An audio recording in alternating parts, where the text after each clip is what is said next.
අයියාලුනේ අද බලමු කොහොමද හරියටම කස්ටම් එකක් හදාගන්න කියලා. ඉතින් දැන් ඉස්සර වගේ නෙමෙයි මේ කස්ටම් හදන්න අපිට ෆ්‍රී දෙන හින්දා ලේසියෙන්ම මේ කස්ටම් එකක් හදාගත්තා කිය ඕන වෙලාවක මේ යාළුවොත් එක්ක හරි ප්ලේ කරගන්න. මේ ඉතින් අපි බලමු මේ කොහොමද මේ කස්ටම් එකක් හදන්න කියලා හරියටම.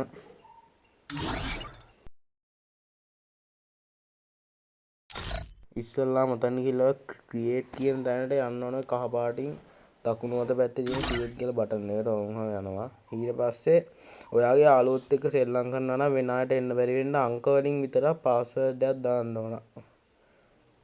දාමු.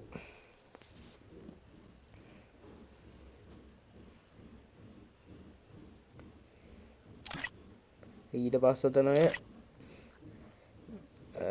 ස්ක්වාඩ් ඩුවෝ කියලා තියෙන තැන් වලින් ඔයාලට ඕන යාළුවෝ ගානට අනුව වෙනස් කරගත්ත හැකි ගහන්න ඕන ගාන.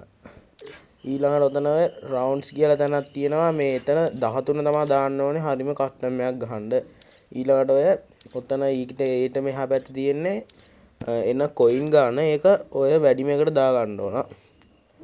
ඊට පස්සේ ඔතන හොට් කියලා එමෝ ලිමිට් එකක් තියෙනවා. ඒක නෝදා ගන්න ඕනේ. එයාර් ඩ්‍රොප් එක නෝදා ගන්න ඕන. ඊට පස්සේ තමයි තියනවා ඊට එහා පැත්තේ යටම හෙඩ්ෂොට් කියලා එකක්. ඒක යස් දාගෙන උඩ ත්‍රෝ බෝල් ලිමිට් කියලා තියෙන එක නෝදා ගන්න ඕන. හොට් කියලා තියෙන එක. ඊට පස්සේ එහෙම මෙතන ක්‍රියේට් දීලා ඔය ස්ටෝ කියන එකට එහා පැත්තේ තියෙන ඉකොනොමි කියන එක ඔක්කොම වැඩි කරගෙන යන්න ඕන. වැඩිම කරන එක කරගෙන යන්න ඕනේ. 9950 කියන එක දාගෙන යන්න ඕන වැඩිම කරගෙන.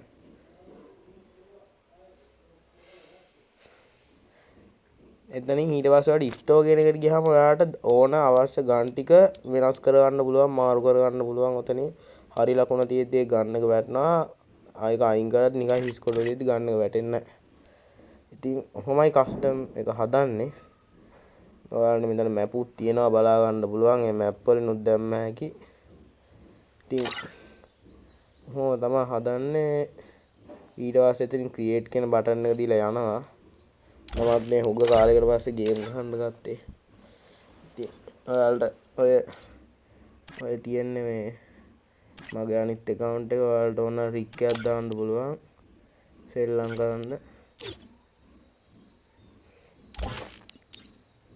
ඉතින් ඔන්න ඔය විදිහට තමයි කස්ටම් එකක් හදන්නේ.